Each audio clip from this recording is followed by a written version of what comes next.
My mom let her abusive boyfriend ruin our childhood and lost custody because of it. Now, 5 years later, she wants us to do family therapy together so we can heal and be a family again. Posted by you/Pure Clown Energy. Hello all, I, 23F, am in a bit of a pickle, and currently, the majority of my family is against me. My mother, 41F, has 6 kids in total, myself, my sisters, 22F, 19F, 17F, 16F, and my brother, 23M. Growing up was pretty much hell for all of us. My mother never had a good track record of picking good men, and many times, my siblings and I witnessed her boyfriends beating or berating her. Her second boyfriend would often hit us when we were younger as well. There's a lot more to it, but then this post would be very long. However, about 5 years ago, my mother lost custody of my 3 younger sisters due to SA from her most recent ex-boyfriend. We didn't want our sisters in foster care, so my brother and I begged our grandmother to take them in until we could come up with a plan or take custody ourselves. Dramatic, I know, but in my eyes, it has always been my siblings and me against the world. My grandmother, the saint she is, took my sisters in and told my brother and me not to worry about getting custody because we should be focusing on our lives in college. While we were hesitant at first, we decided to head off to college to build up some stability. I ended up dropping out of college because I couldn't afford the tuition, but my brother graduated last year. My sisters have been happy living with my grandmother, and she loves having them around. She always says she gets to see her grandbabies every day, and it's a blessing. They are comfortable living with her, and my grandmother has no plans to stop caring for them. Now, back to my mom. When she lost custody, my siblings, my grandmother, and I all went no contact with her. About 2 months ago, my mother emailed me, saying she wanted to reconnect and do family therapy. At first, I didn't mention it to my siblings because, in a sense, I felt like I was protecting them. However, she sent me a second email the following month, explaining that she had broken up with her boyfriend and really missed us. She wanted to do family therapy because she had a lot of built-up pain, and she knew we probably did as well. I talked to my grandmother about it, and she told me I should ask my siblings and let it be their choice. When I spoke to my siblings, the youngest ones were on board because they missed our mom. However, my other siblings and I were hesitant. But for the sake of my younger siblings, I responded to my mom, and we set up a time to meet. About 3 weeks ago, we met at a restaurant. My mother looked exhausted but eager to see us. I declined a hug because I wasn't comfortable with it, and my mother looked pissed. As we caught up, she asked if my younger siblings would consider coming back home and if she could regain custody. My younger siblings seemed unsure, and I could tell they were uncomfortable. I tried to change the subject, but my mom brought it back up. She kept talking about how we could be a family again now that we were older and how she wanted to rebuild what was broken. The rest of the meeting became a blur for me because I mentally checked out. A lot of buried emotions resurfaced, and I shut down.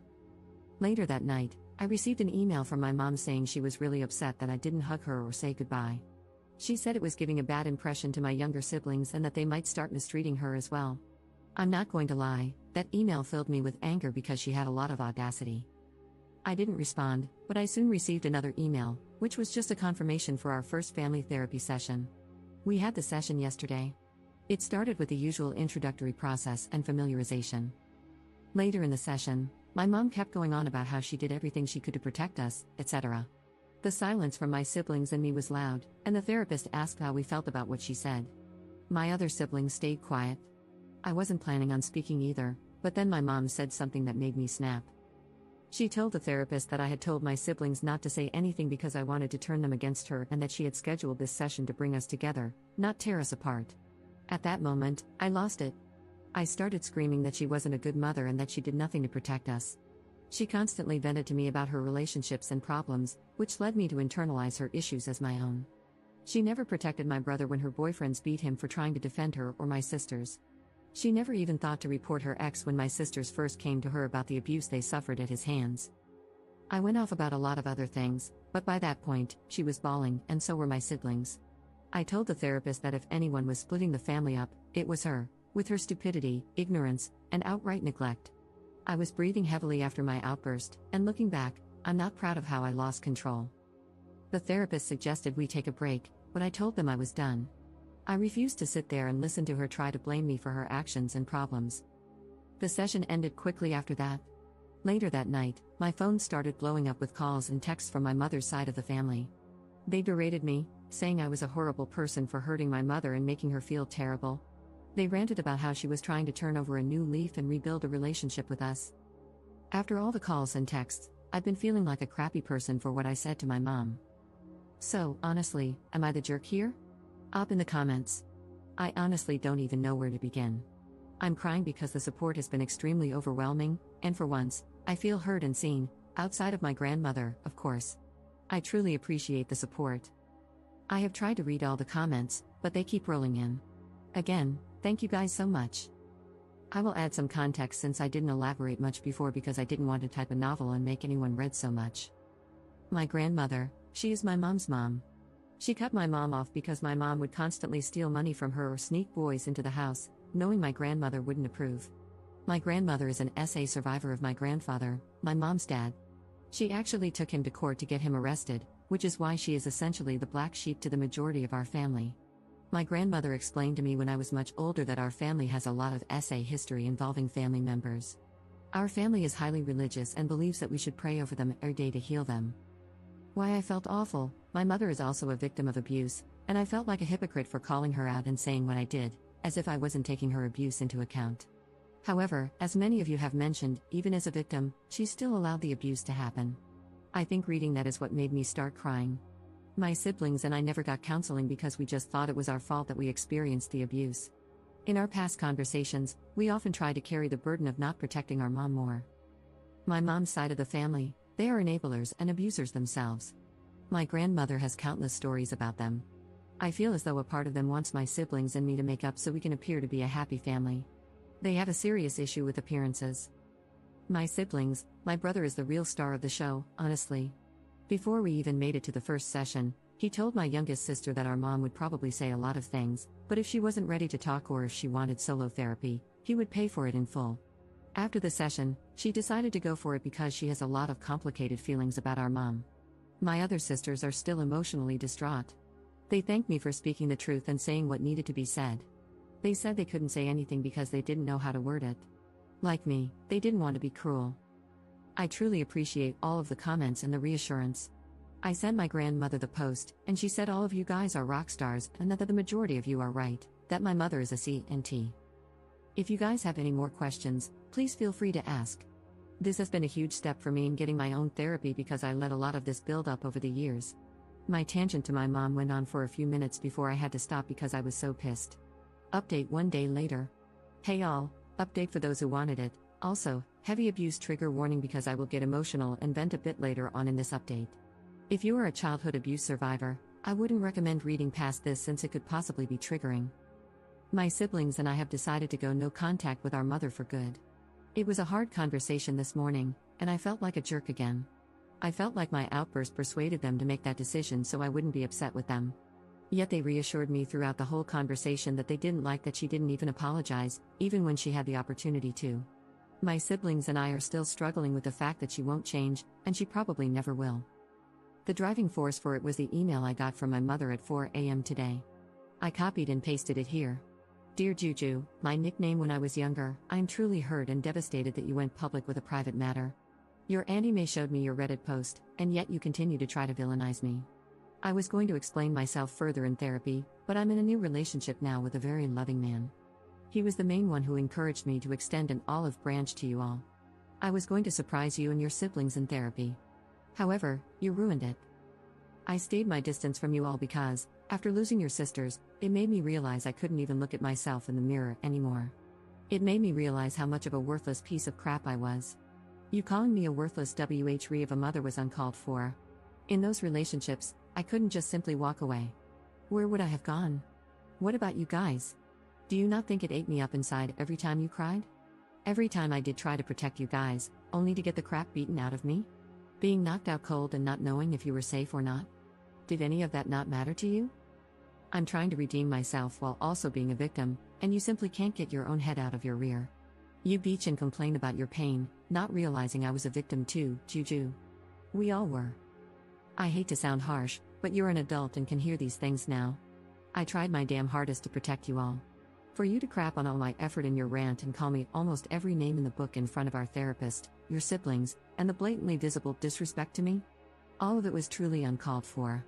I will not have contact with you until you apologize to me for what you said.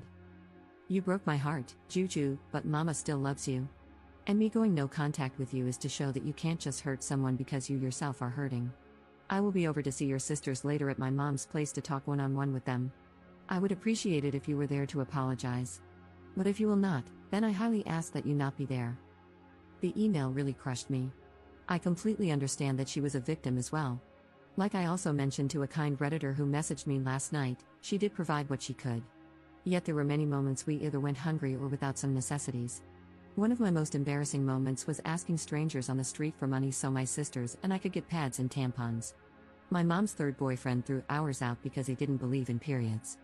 That whole ordeal, among others, was so damn humiliating. I got a mixture of anger and sadness when she said she tried her hardest to protect us. Where was that determination when her boyfriends would beat the hell out of me and my older brother because we didn't want them alone with our sisters or touching our younger sisters? Where was she when she heard me getting essayed in the room right next to her and heard me screaming for her? It's just an overwhelming sorrow because, in her eyes, she did her best. But in my eyes, she did absolutely nothing, and I told her as much, and then some, in our session. Like many of you pointed out, she may have been a victim, but she did nothing to protect us. I have to sit with that for the rest of my life?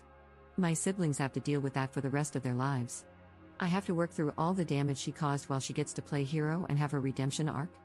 I'm done with her, and I'm happy to know the feeling is mutual according to her. She did call my grandmother this morning during breakfast and demanded that she let her see her kids. My grandmother told her that she could try, but she wasn't coming past the gate unless my sisters wanted her to. My grandmother put her phone on speaker and asked my sisters if they wanted to see her.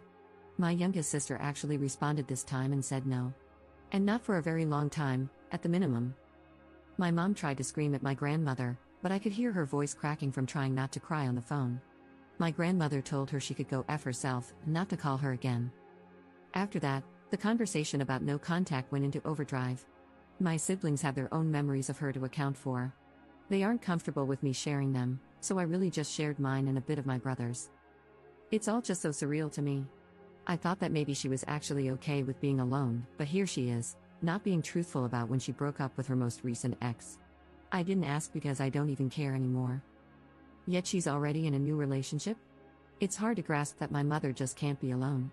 I even feel disgusting calling her my mother because it stings to know that she never really was a mother. Not to me or my siblings. For my family members who have been messaging me, I just blocked them on every social media platform. They stopped trying to call me since I set up my phone with an app to reject all calls from unknown numbers that aren't in my contacts. As for my mom, I copied and posted my response here. Victoria, since you are no longer my mother, I have no need for formality. You make me absolutely sick to my stomach. You know the pain you caused me and my siblings. You know you didn't do crap. You know that you never even had a grain of maternal instinct.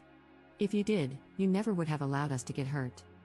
I know you can't sleep at night with those thoughts running around in your head. I hope for the rest of your life, it eats you up inside.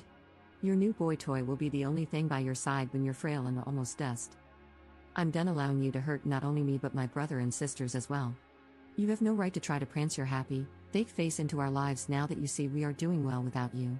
It hurts, doesn't it? To know that even through all the BS, we are 10 times better people than you could ever imagine in your twisted little head. You don't have to worry about me contacting you. I will have nothing to do with you. Even after your death, I will have no connection and, hopefully, no memories of you. You may still be alive and breathing, but to me, you are a shallow corpse of a stranger, and I intend to keep it that way. You live in a fantasy world, and I hope on your deathbed, you have such a crippling feeling of regret that you croak on the spot. Don't ever contact me or my siblings again. My brother wants you to know he'll spit on your grave if he ever finds out you died, so sleep well with that, you effing beach. I'm not too proud of my response, but at this point, she is dead to me. She should have been a long time ago, but it felt so good to get that pain from the most internal part of my chest. I'm pretty sure she won't put up a fight since my words hurt her so much. If she does and her antics are crazy enough, I'll update again. However, for now, I'm taking a well-deserved break and signing myself up for therapy. I realize I have a lot of anger and resentment built up that I need to work through correctly and positively. Thank you all for the support and kind messages. I will be posting some of them on a vision board to help me through therapy. Thank you, Reddit, so much for being here in a time of need for a stranger. Love you all.